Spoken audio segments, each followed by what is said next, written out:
Hi! Maginaw na umaga. Ay, umaga, hapon pala. Pakistan time is 3:40 ng hapon.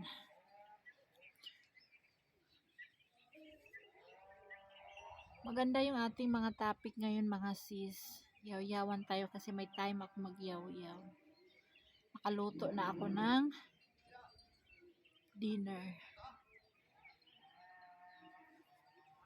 Chapati na lang mamaya.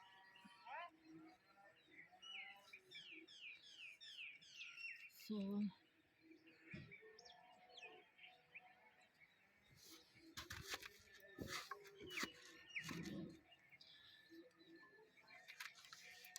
dito ko sa small bed o single bed. Ilapit natin yung cellphone para marinig. Yung dalawang dangkal lang galing sa mukha ko. O, diba? Ang gandang gandang tanawin. Malayo pa rin. Siguro naman marinig nyo na yung boses ko. Yung aking pangsaklob, tas may scarf pa ako. Tas may blouse ako sa loob, tas may dress. Sharo, papasokin ka pa ng lamig. Before we start you can see our topic is, I would like to say hello sa mga silent viewers na hindi nagko-comment, sa mga nagko-comment na nandyan palagi, na memorize ko na yung mga pangalan nila. Una, kay Ma'am Mary Ann talaga, na talagang every video andyan nanonood. Ma'am Mary Ann, Ma'am Belia Yungko, Ma'am Mona Lisa, Ma'am Inaru, Ma'am Ahino, Ma'am Nairi, the R family. Talagang salamat sa inyong pagsuporta na always nakikita ko sa comment section. Si Michelle na Silingan, taga Bukidnon. Sino pa ba? Lagi kong nakikita sa comment section.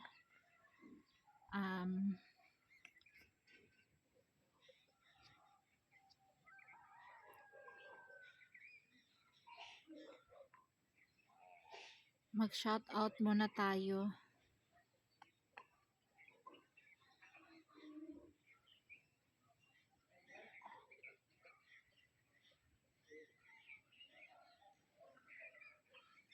Kay Sis Aileen na taga Davao ata to, na pulis ang husband. Mahina yung aking signal, mga sis.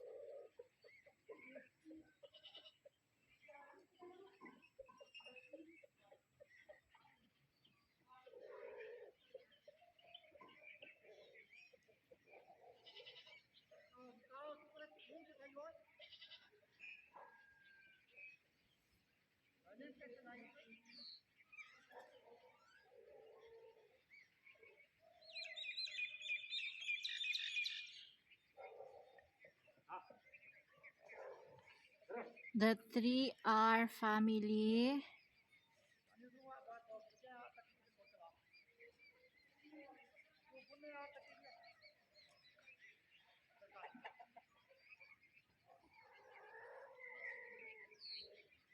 Di kayanin ng aking signal. Ayan, shout out sa inyo.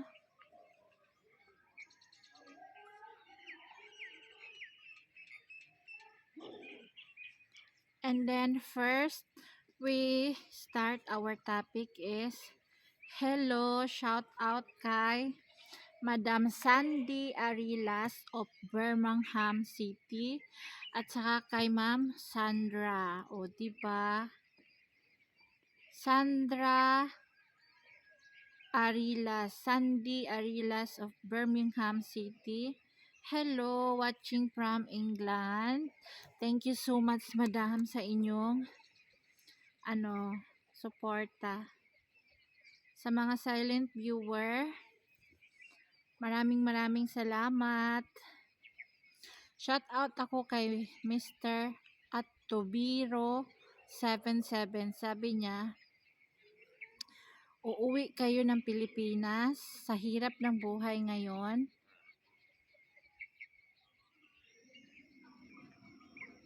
Saan kukuha ng pamasahe? Yun na nga, sabi ko sa kanya din.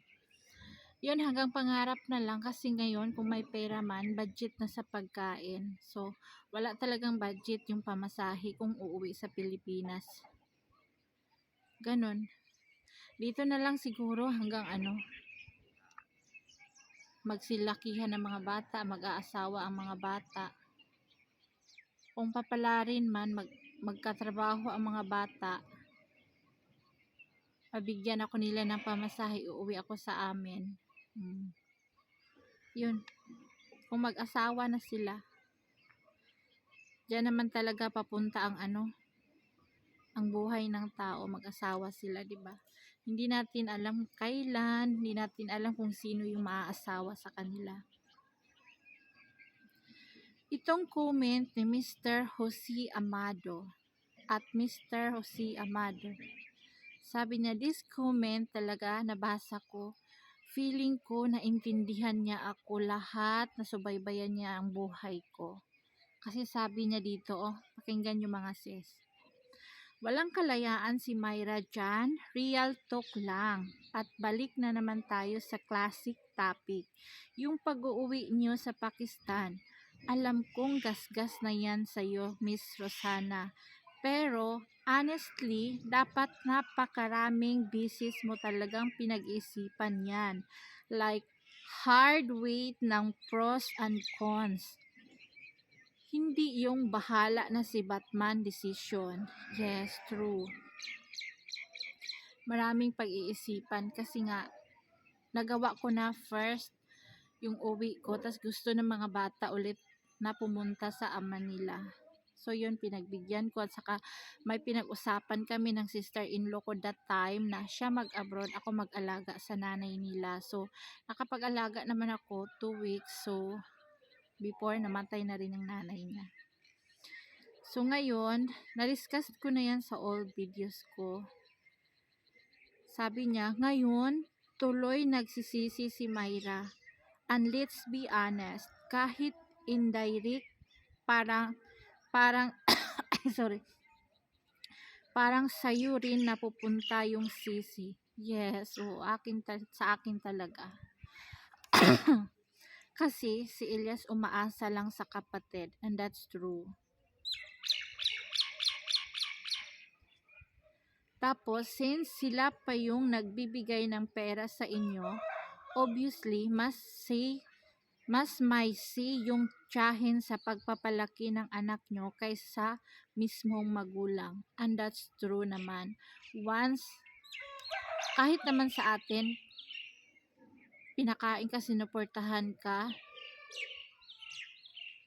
masasabi na talagang, kumbaga ako nagsuporta, ako ang nagpakain sa inyo, kaya ganito gawin nyo, ganyan.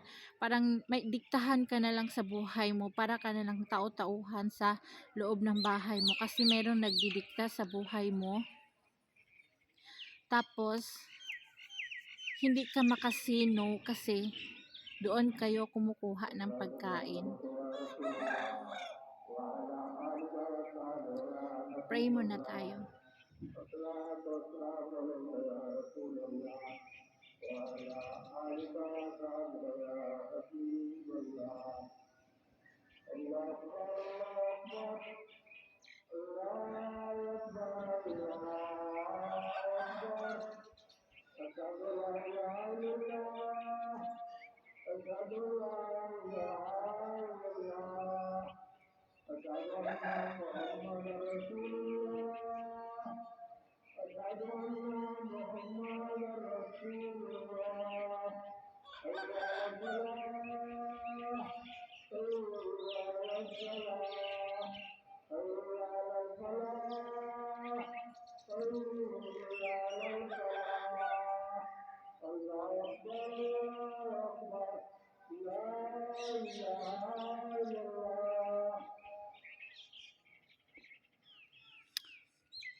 Tapos, since sila pa yung nagbibigay ng pera sa inyo, obviously, mas may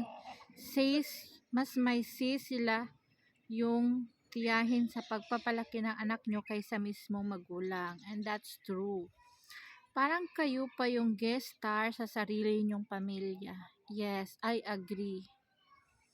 Idagdag mo pa yung kultura sa village nyo, super sarado ng utak ng mga tao. And that's true, 101%. Akala mo, porky may mga bahay na galing abroad, magiging open-minded na? Surprise! Hindi, same old mentality. Same old system. Walang progress. Parang naiwan talaga ng henerasyon. Paretro ang buhay, hindi pa forward. Tama naman si Mr. Jose Amado. Yes, ang buhay ay hindi pa retro.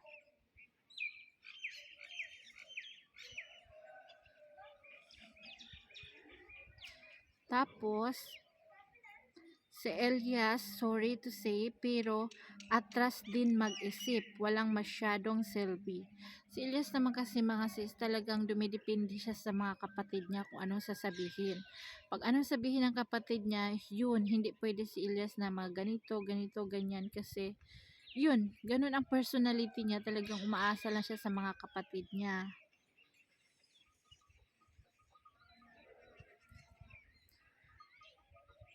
Walang masyadong selfie, walang drive. Ikaw lang yung may pangarap. Ikaw lang yung nag-iisip ng mas magandang future para sa pamilya nyo. Alam nyo, kasi kapag nag-uusap kami ni Elias about future, nag-aaway kaming dalawa. Hindi na ako na ano, yun lang, kung ano lang nangyayari sa araw-araw, yun lang, trabaho, alagaan mga anak, ganyan pa. Ako as a housewife, ginagawa ang trabaho as a housewife.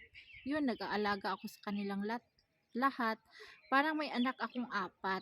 Kaapat yung si Elias, yung anak ko. So, yun. Ang dami kong pangarap, ang dami kong mga guni-guni. Pero, nawala ang lahat pag dito ka tumira sa sa mundong ito, dito sa lugar na ito. Kasi as a babae, wala kang say talaga. Sa loob ka lang ng bahay, ang lalaki sa labas. Sila yung Pero sa posisyon namin, sa sitwasyon namin, pareho kami ni Elias na walang say, walang kasi si Elias is walang work, talagang umaasa lang sa kapatid. So, kung ano yung kailangan, kung ano yung emergency sa amin, yun, tawag siya sa kapatid niya. Pero sa pagkain, ganyan, ako pinagkakasya ko yung namin sa YouTube, sa sweldo namin kung magkano lang. So, yun. Tapos, ikaw yung kumakayod sa utak at emosyon. Ikaw yung lumalaban. Yes, napaka true ni natin commentors, talagang basang-basa niya ang sarili ko, kung paano ako nabubuhay dito, paano ako kumilos, paano ako nakikipaglaban dito. Alam na alam ni Mr. Jose Amado.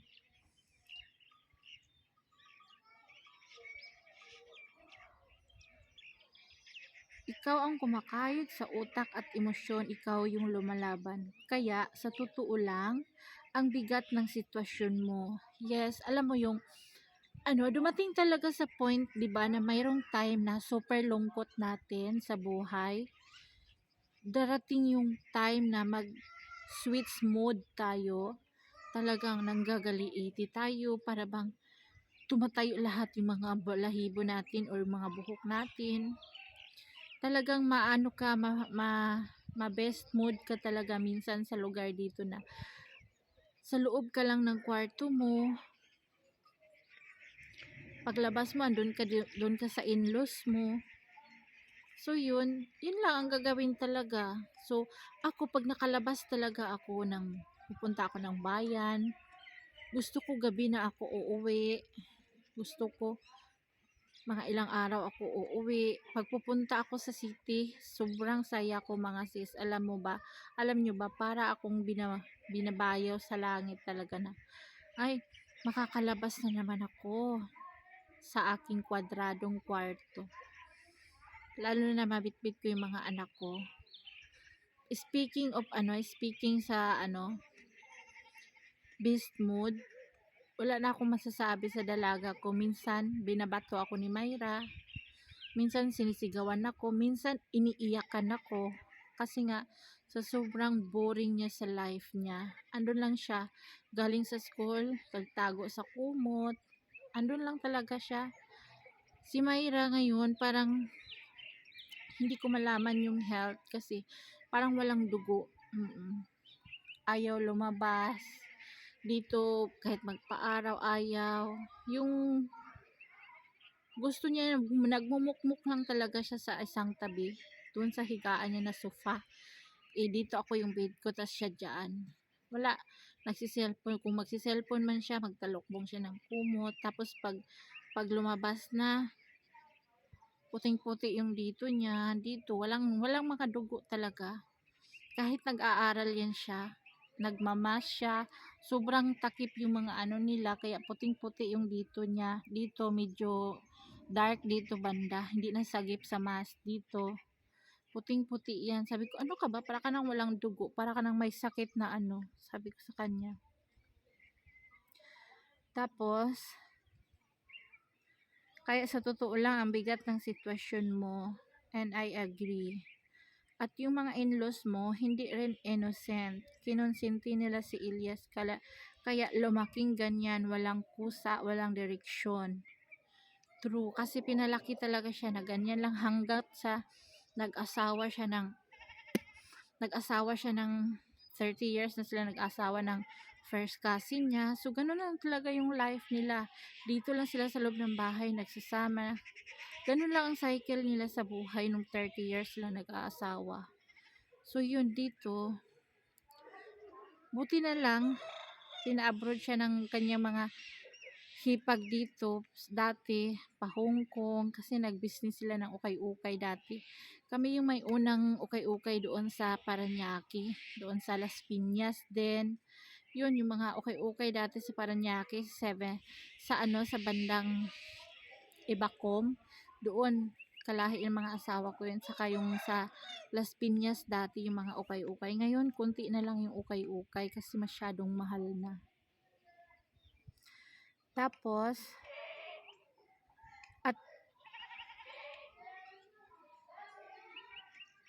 dati talaga, bago kami dito, yung mga kapatid ni Ilyas, saka yung nanay ni Ilyas, pinupush ako na sinasabi nila sa akin na sabihan ko daw si Ilyas na magtrabaho. Sinabihan ako ng nanay, sabihin dyan sa asawa mo na magtrabaho kasi may 3 anak na. Sa mga kapatid din niya, sabihin mo na magtrabaho, ganito, ganito, ganyan. So wala ganun talaga yung niya, mindset niya. Sinabi ko kung anong sinabi ng kapatid niya, sinabi ko sa kanya, wala lang sa kanya. Wala, labas lang sa kanya, labas stay na. Diba pag pagsabihan ng ganun, nahihiya tayo, no? Lalo na kapatid mismo ang magsasabi.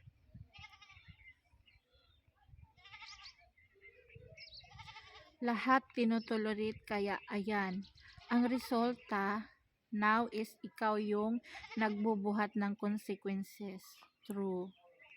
Alam nyo, sa pangangahoy ko lang dito sa Pakistan, yun ang ginagawa kong libangan everyday kaysa magmumukmuk ako sa loob ng bahay. Yun lang, mula dati hanggang ngayon, yun lang ang ginagawa ko. Maglakad ako, mamumulot ng kahoy. Pag uwi ko, may dala na ako ng kahoy. Sabi ko sa isip ko, kailan kaya matatapos yung ganitong buhay ko, no? Hanggang kamatayan na ba to, Lord? Sabi ko sa sarili ko. Hindi na talaga ako makawala sa ganitong sitwasyon. Kasi mahirap, no? Pag ganitong sitwasyon, yung mga anak mo talaga, ang desisyon nila yung sundin mo. Hindi yung kung ano lang yung gusto ko. Marami akong gusto sa buhay pero yung anak ko ayaw nila. Maraming beses na ako nagpapaalam na ganito, ganyan. Dumating pa nga sa point na kinausap ko sila. Sabi ko, gusto niyo ba maghiwalay kami ng papa niyo? Nagtatrabaho ako sa malayo. Sabi nila, ayaw nila. Ayaw nila na malayo. Gusto nila na ganitong buhay. Sabi ko kay Lord, siguro Lord, ito na siguro yung yung kapalaran ko sa buhay, no? Na okay lang ganito, mahirap ang buhay, pero makakain ka ng 2 to 3 times a day, magsama-sama ang pamilya. Pero tayo kasi mga Pilipino, hindi okay sa atin yung mindset na ganito. Kung ako lang nasa Pilipinas, matagal na ako nasa abroad, no? Pag ganito ang sitwasyon mo sa buhay. Pero kasi sa ganito, dito nila sa sitwasyon nila, sa tradisyon nila, ang babae ang hindi nagtatrabaho, ang lalaki nagtatrabaho. Pero sa namin, sa sitwasyon namin, ako yung nagtatrabaho, nagpupursige. Nakatrabaho na nga ako sa city eh. Pinauwi ako kasi nga binigyan ako ng monthly na allowance. Hindi naman kalakihan pero pwedeng budgetin. Pwedeng ipagkasya. Pinauwi ako kasi alagaan ko daw yung kapatid nila, alagaan ko daw yung uncle nila, lahat kapatid nila, lahat ng mga nieces, lahat ng mga pamangkin, nagsasabi na alagaan mo yung uncle namin, alagaan mo yung kapatid namin. So yun, lahat yun naririnig ko. So ako naman nasa asawa, parang kung ano ang mangyari sa partner ko, parang ako yung sisisihin. Parang hindi ko naman siguro matatanggap kapag ganon, pag may mangyari, tas ako yung sisihin, di ba? So ngayon,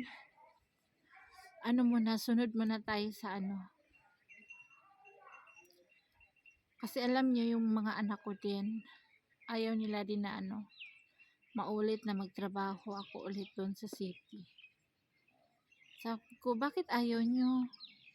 Mabibili ko yung gusto ninyo, mabibili ko yung gusto nyong kainin, yung ganyan, hindi man sa material na bagay, basta sa pagkain lang, kung anong gusto nyo, mabibili nyo, kaysa naman sa nagtiis tayo dito, always chapati lang, always chapati, ganyan. Kung yan ang gusto ninyo, edi sige, sabi ko sa kanila, kasi ayaw din nila na mag-work ako. Result now is ikaw yung nagbubuhat ng consequences, and that's true. Real talk, ang hirap ng pinasok mong sitwasyon at ikaw lang halos ang may matinong vision sa gitna ng lahat ng yan. True. Salamat kay Mr. Jose Amado. Talagang yung comment mo talagang para bang nanunuot sa kalamnan ko, sa kabutuhan ko, lahat na pumasok, kung ano yung nasa loob ko, nababasa mo talaga. Yun exact 100% na psycho mo kung ano yung feeling as a wife dito sa sa tradisyong ito, sa Pakistan na tradisyon. Basang basa mo, damang dama mo yung dinadama kong sitwasyon sa ngayon. So wala na akong masabi kasi nasabi mo lahat. Napakaganda ang comment mo. Talagang suit sa aking pagkatao as a wife. As a wife ng Pakistani. So basahin ko ulit mga sis.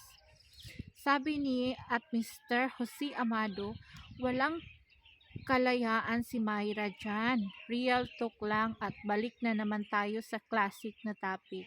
Yung pag-uwi niya sa Pakistan, alam kong gasgas na yan sa'yo, Miss Rosana.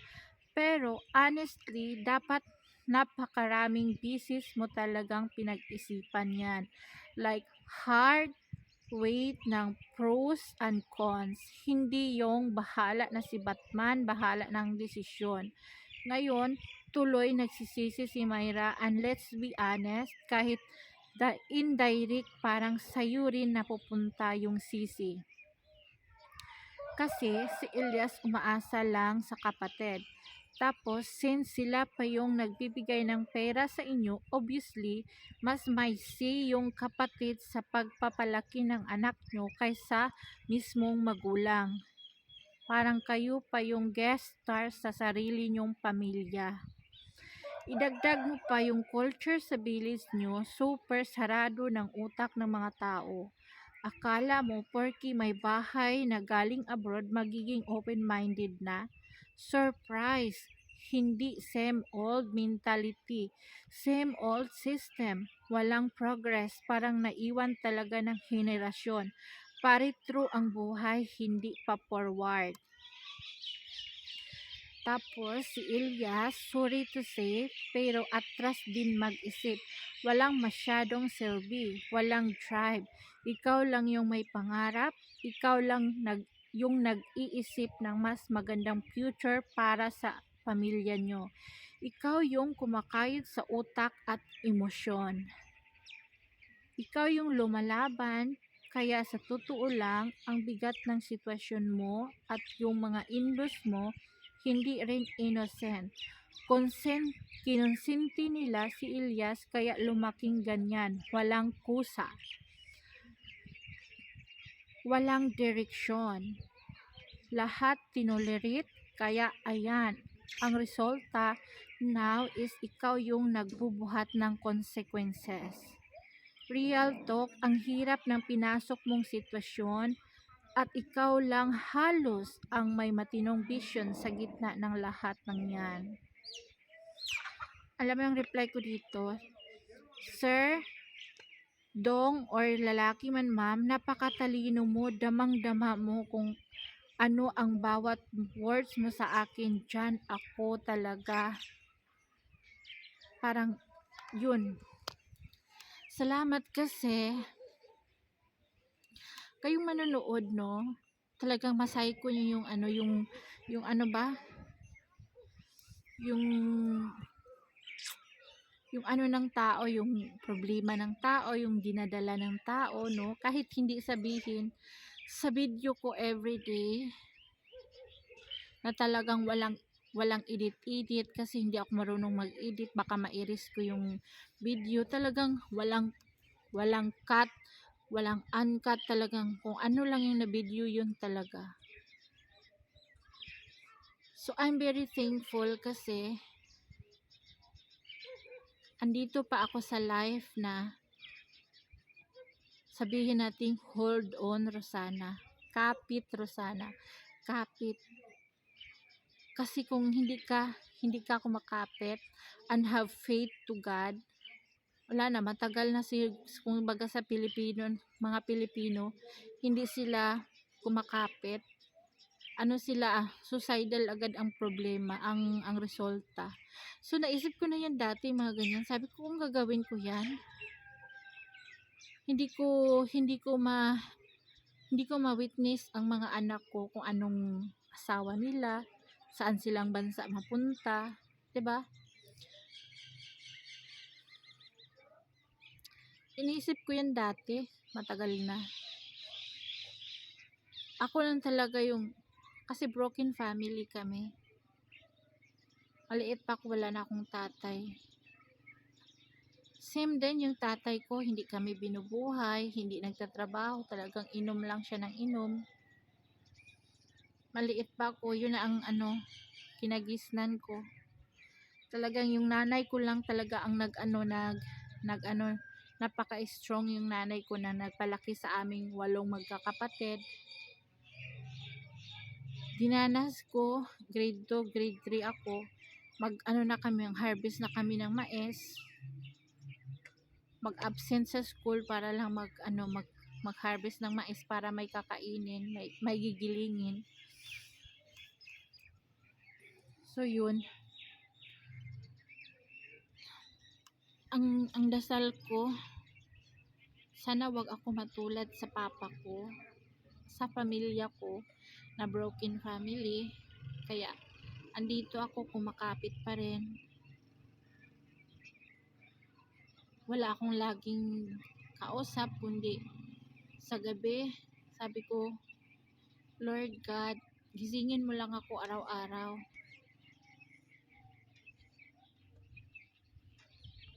para sa aking mga anak.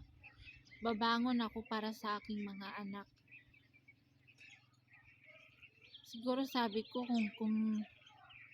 kung hindi na kaya, kung hanggang doon na lang, yun na lang talaga siguro. Hindi na natin mapipilit ang buhay, no?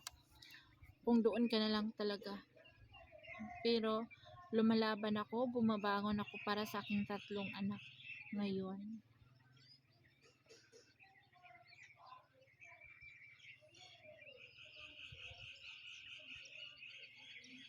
Hayaan ko na yung mga tao na walang silbi. Basta ako, andito ako para sa mga anak ko.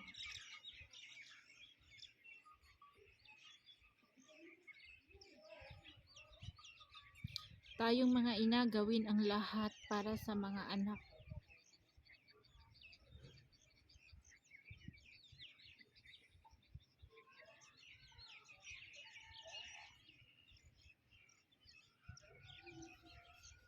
Ang inaalala ko dito yung babae ko lang. Kasi yung mga lalaki, mag-asawa sila naman talaga yung bubuhay sa pamilya nila. Yung babae ko, mag-asawa, halimbawa, taga dito ang maasawa niya, in-explain ko na sa kanya ang lahat. Bahala ka kung sino ang pipiliin mo. Alam mo na, kung taga dito, alam mo na ang roles mo sa buhay. Hanggang kusina ka lang. Hanggang kusina ka, bahay ka lang ninyo, maglinis ka, magluto ka, ganun lang talaga. Makapunta ka ng bayan, bibili ka ng damit, bibili ka ng ganun lang.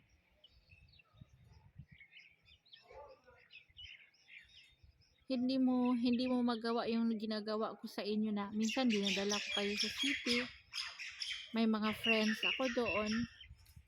Sana kayo rin magkaroon kayo ng sarili nyong friends na ganyan. Pwede kayo mag-travel, pwede kayo mag-stay. To happy kahit sandali ang banding, di ba? Yun lang.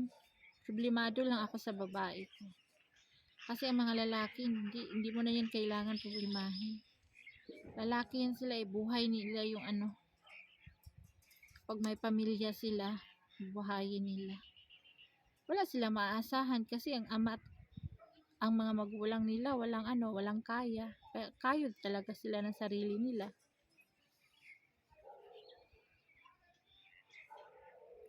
Doon lang talaga ako negative doon sa babae ko. Takot ako. Siguro sana maabutan ko pa si Myra na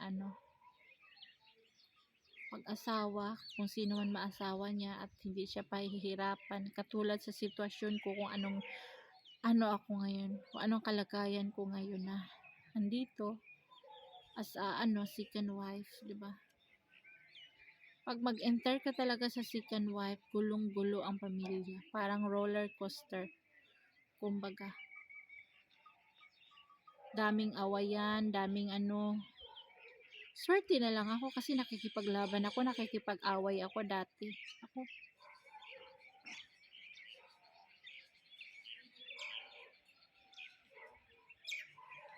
Kumbaga dati, bago ako dito, andyan yung, sabihin natin title ng movie, agawan ng lalaki. Agawan ng asawa, kumbaga. Yun ang dati, title ng buhay ko.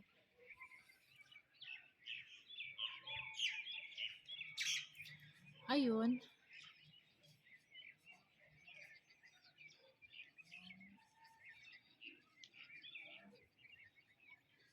Sa mga magulang na parang nag-iisang lumalaban, nag-iisang kumakayod, nag-iisang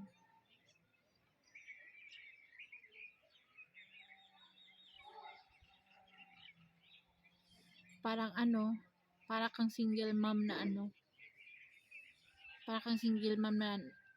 kumakayod para sa mga anak mo. Laban lang. Laban lang tayo mga sis. Kaya yan. Basta kaya pang huminga, hinga. Pag hindi na, wag na. Wag nang pilitin. Kasi mahirap na pagpilitin. Diba? So, yun lang mga sis. Our topic for today. Thank you sa comment at Mr. Amado.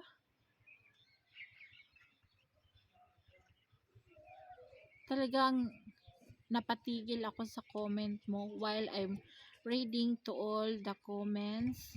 Talagang na-screenshot ko kasi napakagandang gawing kwento, reaction sa buhay ko na ganun. So yun. Nagustuhan ko yung topic kasi parang ako talaga yung comment ni Sir Amado. Thank you so much. Salamat. And kahit iilan na lang kayo nandiyan para sa akin, still nakakain pa rin kami. Na ito lang talaga yung source of income na walang iba. Ayun, yung pag-garden ko, doon kami kumukuha ng ibang gulay, pero pag nakapunta ako sa bayan, talagang bibili ako ng paa ng baka, may mga karning manok. Yun ang tinitipid namin pagdating dito sa bukid, sahog-sahugan ng gulay. Kagabi ulam po talong. Maraming talong, ang daming talong, parang 1 kilo na talong. Pinirito ko. Sinahugan ko ng 3-4 na hiwa na manok. So yun, bali 2 araw, 3 araw kung kakainin talong. Thank you so much. Maraming salamat. And advance Merry Christmas everybody. God bless.